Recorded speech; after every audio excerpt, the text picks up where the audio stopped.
Luto naman tayo ng pork liver steak. Yum, yum, yum. So, ayun, nakakuha tayo ng magandang liver. Siguro tong baboy na to, healthy living, kaya napakaganda ng liver at napakasariwa. Tapos, asin, paminta lang.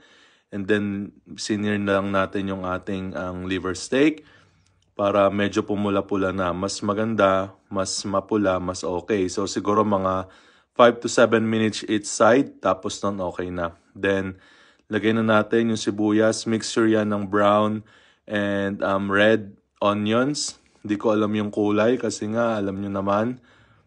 Hindi ko naman alam yung mga kulay-kulay na yan. Basta alam ko red and brown yan. Kapag ganyan na, ayan, okay na yan. Then gisa na natin yung bawang.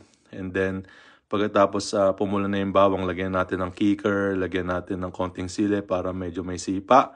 And then, lagay na natin yung ating sinir na liver dyan. Then, timplahan na natin. Ginamit ko dyan yung toyo mansi para medyo maasim na. Then, dagdag asim is yung konting-konting suka lang.